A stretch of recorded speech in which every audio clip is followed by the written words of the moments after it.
morning. I've got a question for you, and it's one that I've been asking myself a lot lately. What are your dreams? As children, we're taught that we can grow up and we can be whatever it is that we want to be. The sky's the limit. Astronaut, lawyer, doctor, surgeon, heck, you want to be Indiana Jones? Be Indiana Jones. Whatever you want to be, if you work hard enough, you can see it happen. But for most of us, there comes a point in life when reality just smacks us in the face, and we're kind of left with wondering, is anything possible anymore? Our foundations get shaken, and our dreams seem to crumble around us. For most of us, it can be mundane, everyday life. Maybe it's finances, maybe it's illness, maybe it's just not knowing more how to take the next step. But something happens, and we end up giving up on our dreams. Who am I without your breath in me?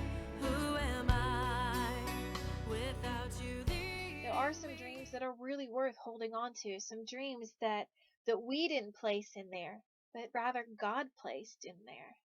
And so, going back to my original question, I keep asking myself, what is my dream?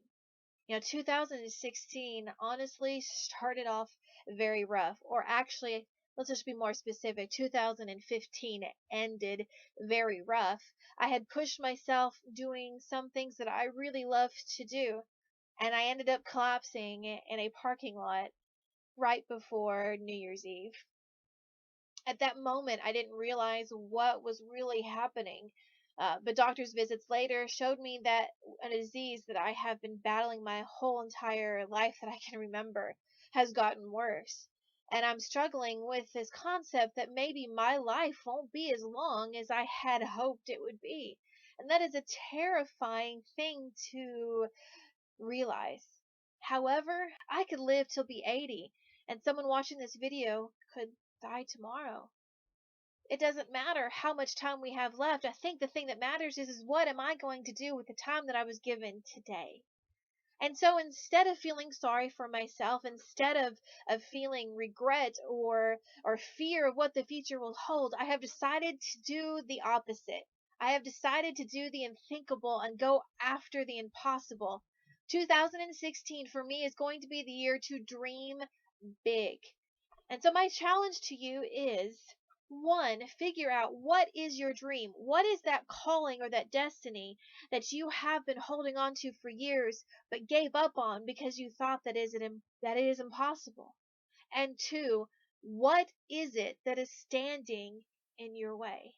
take my life? All I am is yours, Lord. I give it all to you.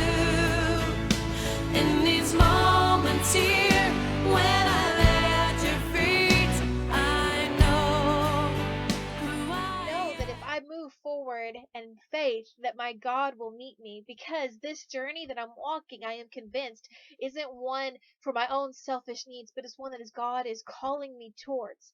Because even in the Bible, if you look at it, the best stories, they start with adversity. See, dreams are meant to grow out of the most horrible circumstances. If you look at Daniel, he was thrown in the lion's den. It seemed like all was lost. But it wasn't, because God was there. If you look at Shadrach, Meshach, and Abednego, you wouldn't even know who they were if they hadn't been thrown in the fire. It is because of our adversities that we are able to do something incredible, because it strengthens us and it challenges us to move forward like nothing else will. We grow in endurance, and we grow in strength, and we grow in faith. So, again, I ask you, what is your dream and what is standing in your way? I hope that this year will be a good year for me, and I hope it'll be a good year for you. And I want to challenge you to take this journey with me. Your dreams won't be the same as my dreams, but that's okay. We can encourage each other along the way. It is okay to dream big. It is okay to go after the impossible. Yes, you might fail. It is a real option. Yes, you will definitely stumble along the way. But I promise you, at the end of it, you will be glad that you took this step of faith.